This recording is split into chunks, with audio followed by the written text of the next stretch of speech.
psicologia, psicopedagogia, neuropsicologia, psiquiatria, neuropsiquiatria, neuropediatra. Você conhece todos esses conceitos? Sabe diferenciar a função de cada um? É sobre isso que vamos falar hoje.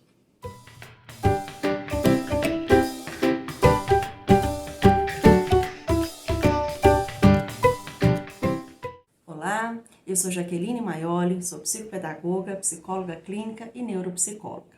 E geralmente recebo aqui em meu consultório algumas mães confusas, sem saber o que realmente precisa ser feito. Bom, então vamos esclarecer alguns conceitos para vocês, a partir de agora, conhecer cada função e o que precisa ser procurado para fazer o tratamento de sua criança ou o seu próprio tratamento. Bom, a psicopedagogia é uma especialização voltada para a área da aprendizagem. Geralmente, quem procura essa especialização são pessoas que fizeram pedagogia, fonoaudiologia ou algo voltado para a licenciatura. Ela, na prática, vai realmente avaliar essa pessoa e saber quais são as dificuldades de aprendizagem que essa pessoa apresenta. Geralmente, as escolas encaminham mais as crianças, mas é uma avaliação que pode ser feita, sim, com o adulto, com o idoso. E a partir do momento em que se faz essa avaliação e se descobre qual é a dificuldade de aprendizagem, a psicopedagoga vai para as intervenções. Ou seja, eu descobri o problema e agora eu vou tratar esse problema. Então, a partir da avaliação, eu consigo direcionar melhor as intervenções e saber como ajudar essa criança a aprender melhor. Agora, se você precisa de uma avaliação mais aprofundada, aí sim a gente estaria falando sobre avaliação neuropsicológica. A avaliação neuropsicológica, ela geralmente é encaminhada por médicos, mas pode também ser procurada pelos próprios pais, sem o encaminhamento, ou pela escola. Essa é uma avaliação mais, vamos dizer assim, minuciosa. Ela vai trabalhar com diversas baterias, com questionários, com testes de desenho, que são os testes projetivos, e ela vai trabalhar, vai aliar o comportamento com as funções cerebrais.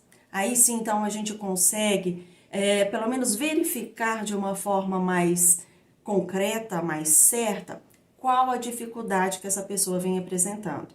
Aí, através dessa avaliação, a gente consegue, então, perceber sinais de transtornos, sinais, por exemplo, de um autismo, de um TDAH, de um transtorno bipolar, de um transtorno alimentar, vários outros transtornos que a gente pode verificar através da avaliação neuropsicológica.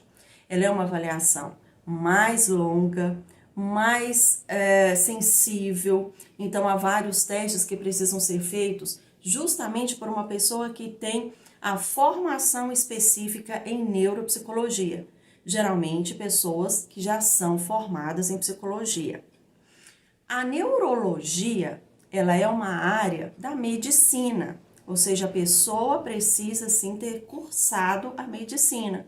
E aí, então, feito uma residência, uma especialização na área da neurologia, que trabalha com questões mais orgânicas.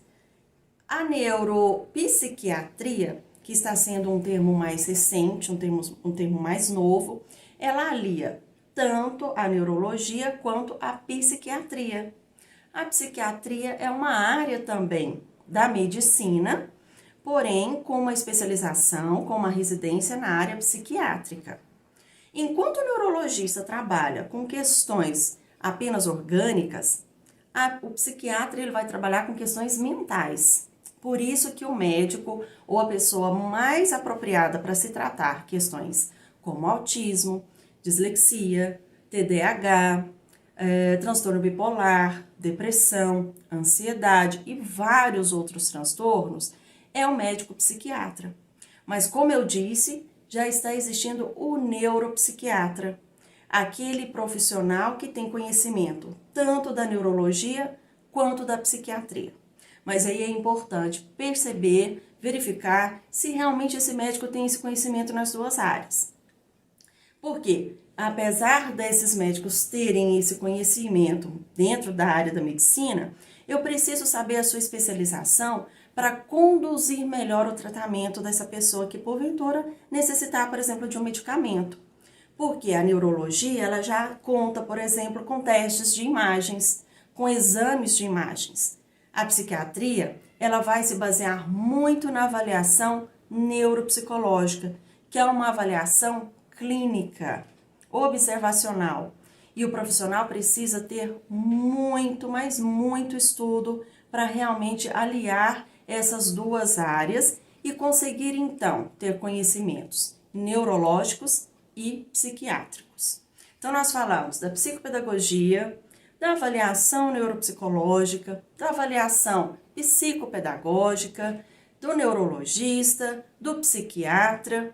E aí, às vezes você vai ao médico e ele te encaminha um tipo de avaliação. O que nós aqui na clínica fazemos? Geralmente fazemos uma primeira entrevista, sem custo. Geralmente essa pessoa passa por mim, para que eu possa então orientar essa pessoa e encaminhar dentro daquilo que o médico realmente lhe encaminhou, lhe receitou. Então, a avaliação neuropsicológica, ela precisa sim de um psicólogo que tenha uma formação específica na neuropsicologia. Mas, se às vezes é um caso mais simples, essa pessoa vai passar por uma avaliação psicopedagógica. É claro que muitas vezes pode vir sem um encaminhamento médico, mas eu vou explicar para essa pessoa passo a passo o que cada profissional vai fazer, o que cada profissional tem de conhecimento e como vai ser conduzido o tratamento. Certo? Então, eu espero ter sanado algumas dúvidas em relação a esses conceitos. Caso ainda tenha alguma dúvida para trás, podem deixar algumas perguntas, podem me procurar pessoalmente. Como eu disse, a primeira entrevista ela não tem custo, mas aí a gente consegue, então, dar algumas explicações mais claras para essa pessoa e encaminhá-la, então, para um tratamento mais adequado. E aí, outro ponto muito importante também de se saber. A psicopedagogia, ela não trabalha com conteúdo. Muitas vezes nós recebemos aqui na clínica pais que já trazem a criança com a mochila e com a tarefa de casa para ser feita. Não, a psicopedagogia ela não tem nada a ver com acompanhamento pedagógico no sentido de auxiliar essa criança a fazer as tarefas de casa. A psicopedagogia ela vai fazer uma avaliação e perceber quais são as dificuldades de aprendizagem. É claro que aí a gente passa a orientar pais, professores, quanto a esse conteúdo sistematizado. Mas especificamente, o psicopedagogo não trabalha com conteúdos de português, de matemática, de ciências, certo? Outro ponto muito importante para a gente ressaltar aqui. Quando uma pessoa passa por um desses profissionais, o ideal é que se tenha uma equipe trabalhando em conjunto. Geralmente, esses transtornos, como esses que dissemos aqui, TDAH, autismo, transtorno bipolar, esquizofrenia, geralmente essa pessoa passa a ter como consequência uma dificuldade de aprendizagem. É por isso que esses profissionais precisam trabalhar de mãos dadas. É uma troca, é uma convivência que passa a ter então discussões de caso, troca de conhecimento, momentos para se tirar dúvidas, porque um complementa o outro. É claro que o médico é quem vai fechar o diagnóstico. A avaliação, ela serve como ponto de partida, ela auxilia muitas vezes esse médico sim a fechar esse diagnóstico, a orientar a melhor forma de tratamento. Então, por isso é que precisa haver uma convivência muito harmônica, ter um companheirismo e se trabalhar realmente em uma equipe. Muitas vezes, a criança, por exemplo, que está com dificuldade de aprendizagem, ela precisa também de um fonoaudiólogo, ela precisa de um psicomotricista, ela precisa de um terapeuta ocupacional, ela precisa estar com esses profissionais ao mesmo tempo e ainda fazendo terapia para que ela tenha um estado emocional equilibrado. Geralmente, enquanto criança, a gente também precisa acolher essa família. Então, é um trabalho que precisa ser realizado dentro de uma equipe e que, de fato, essa equipe tenha uma convivência harmoniosa, no sentido de trocar essas experiências e de acrescentar. Um sempre vai acrescentar algo ao trabalho do outro. Então, o meu trabalho enquanto psicóloga também depende do trabalho do psiquiatra, depende do trabalho do neuropediatra, do neuropsiquiatra, depende também do trabalho da fono, da psicopedagoga, e é por isso que nós devemos, então, manter um trabalho de mãos dadas, em uma equipe, para que realmente esse tratamento surta um efeito satisfatório. Eu espero ter sanado bem essas suas dúvidas, mas como eu disse, caso reste alguma, faço questão em lhe atender e lhe resolver todas as questões que ficarem abertas. Curta o nosso canal, curta a nossa página, se inscreva, deixe sugestões para próximos temas para que a gente possa trabalhar aqui. E eu aguardo vocês caso queira marcar um encontro presencial. Até lá!